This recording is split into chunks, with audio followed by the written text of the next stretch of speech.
کی ان کے ساتھ آئینی ہاتھوں سے ابھی بھی چپکا جا رہا ہے. وہاں پر بہت سخت کارروائیاں ہو رہی ہیں اس وقت, اور جو کہ شاید وقت کی ضرورت بھی ہے. تو دہشت گردوں سے اس وقت بھی انفارمیشن انٹیلیجنس بیس سے جو تو معلومات ملتی ہیں وہ کارروائیاں اس وقت بھی جاری ہیں. میڈیا پر اس پر بات اس طرح سے نہیں کی جاتی کیونکہ اس کو پھر سیاسی رنگ دیا جاتا ہے. تو دہشت گرد جو وہاں پر ہیں ان سے آئینی ہاتھوں سے اس وقت بھی نمٹا جا رہا ہے, اور اگر ضرورت پڑی تو ریاست اس کا اعلان بھی کر دے گی. تو یہ وہاں پر بھی صورتحال اس وقت ہے. اور آپ یہ دیکھیں کہ گزشتہ کچھ دنوں سے آپ کو بلوچستان سے واقعات کی خبریں تو ملتی ہیں لیکن بڑے واقعات اس طریقے سے نہیں ہو رہے. اور ایک اور اہم بات یہ ہے کہ آپ یہ دیکھیں کہ فرض کر لیں آپ فرض کر لیتے ہیں کہ دہشت گردوں کی تعداد 5,000 ہے یا 10,000 ہے. تو دہشت گردی کے نیٹ ورک ایسا نہیں ہوتا ہے کہ ڈیلی بیسس پر اس میں لوگ شامل ہو رہے ہیں 100, 50, 200, 500, ایسا نہیں ہوتا. اگر انہوں نے کسی طرح سے اپنے 10,000 کی ایک مثال کے طور پر میں یہ بات کروں, میرے پاس کوئی آداد و شمار موجود نہیں ہے مثال کے طور پر, اور اگر ہماری افواج ان کی 100 بندہ کرتی بھی مارتی ہے تو ان کی کمر ٹوٹ جائے گی, ان کے پاس وہ چیز نہیں رہے گی. دوسری بات آپ نے دیکھی کہ دوسری ان کو افغانستان میں جو موجود اسلحہ ہے اس نے ایک سے ناجائز فائدہ اٹھایا دہشت گردوں میں, وہ خیبر پختونخوا میں ہو یا بلوچستان میں ہو. اب اس اسلحے کے لیے بھی ہماری حکومت سے بات چیت کے ذریعے اپیل کرتے ہیں کہ اس اسلحے کو امریکہ کسی طریقے سے واپس لے لے, تو ایک اسلحہ واپس لے لی جائے اور کارروائیاں کر کے دہشت گردوں کو مارا جائے. تو آج نہیں تو 2 مہینے بعد, 2 مہینے بعد تو 6 مہینے بعد جب ان کی تعداد کم ہوگی, جب ان سے اسلحہ لے لیا جائے گا تو صورتحال مختلف ہوگی. آپ نے ساتھ خیبر پختونخوا کی بات کی تھی, تو خیبر پختونخوا کی میں جو صورتحال ہے اس میں وہاں کی موجودہ حکومت کی نالائکی شامل ہے. انہوں نے جب پاکستان تحریک انصاف کی حکومت تھی اس وقت خیبر پختونخوا میں تھی, ابھی تیسری حکومت ان کی چل رہی ہے, تو دہشت گردوں کو انہوں نے جیل سے بھی چھوڑا اور بہت سے دہشت گردوں کو انہوں نے افغانستان سے لا کر یہاں پر آباد کیا. تو موجودہ وہاں کی دہشت گردی میں پی ٹی آئی کا اپنا بہت کم دخل ہے. اگر وہ تسلیم نہیں کرتی لیکن دنیا کے سامنے ہے, وہاں پر آپ دیکھ لیں ANP دیکھ لیں, دیگر جماعتیں دیکھ لیں, وہ بار بار یہی شکوہ کرتی ہیں کہ پی ٹی آئی نے یہ دہشت گرد وہاں پر لا کر کیوں بچائے اور جیلوں سے خطرناک دہشت گرد کیوں رہا. صحیح بالکل صحیح. تو اس میں جو ابھی ریسنٹلی ہم نے دیکھا کہ سعد بہار صاحب کی امریکنز حکام کے ساتھ ملاقاتیں بھی ہوئی اور یہ اس میں ٹیلی فونک رابطے بھی ہوئے اور یہ ایک بڑی پیش رفت اس کو قرار دیا جا رہا ہے. تو آپ کیا سمجھتے ہیں کہ مستقبل میں امریکہ افغانستان میں جو چھوڑا ہوا اسلحہ ہے اس کو واپس لینے کے لیے کچھ رول پلے کر سکتا ہے؟ پھر اس کے بعد چونکہ مقامی سطح پر جو حکومتیں ہوتی ہیں کسی بھی صوبے کی یا ڈسٹرکٹ سطح کی, ان کا بھی بڑا اہم رول ہوتا ہے دہشت گردوں کے خلاف کارروائیوں میں. تو آپ کیا سمجھتے ہیں کہ مستقبل میں جو ہمارے ادارے ہیں جو انٹیلیجنس بیسڈ آپریشن کر رہے ہیں وہاں پہ, ان کے ساتھ خیبر پختونخوا سے کوئی جو تعاون مقامی سطح پر ہے وہ کوئی ہوتا ہوا دکھائی دے رہا ہے آپ کو؟ آپ سمجھتے ہیں کہ سی ایم جو ہے وہ کوئی بہتر پالیسی کے تحت آگے بڑھیں گے؟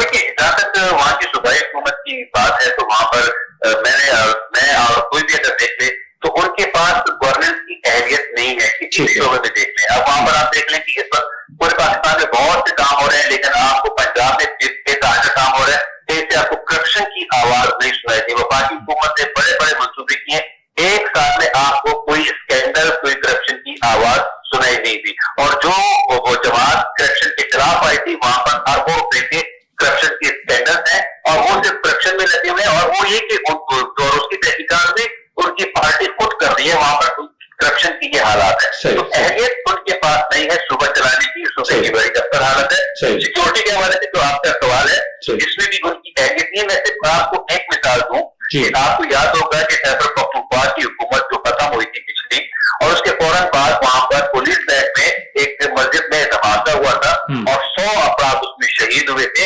اس وقت کی صورتحال یہ تھی کہ اس گیٹ سے دہشت گرد پولیس لائن کے اندر آئے, کسی اور علاقے میں نہیں گیا, پولیس کے اپنے علاقے میں آیا تو کوئی واک تھرو گیٹ انہوں نے نہیں لگایا ہوا تھا. اور پھر ان کی تربیت کی کمی کا یہ حالت تھا کہ ایک پولیس والے نے ہی دہشت گرد کے پوچھنے پر اس کو مسجد کا پتہ بتایا تھا. ان کی یہ تربیت ہی نہیں تھی کہ وہ اس کو سینس کر سکے کہ ان کے ساتھ ہونے کیا جا رہا ہے. نہ وہاں پر ان کے پاس ایکوپمنٹ تھا, نہ ان کے پاس تربیت تھی. پولیس لائن کے اندر آ کر 100 بندے شہید کر کے چلے گئے تھے.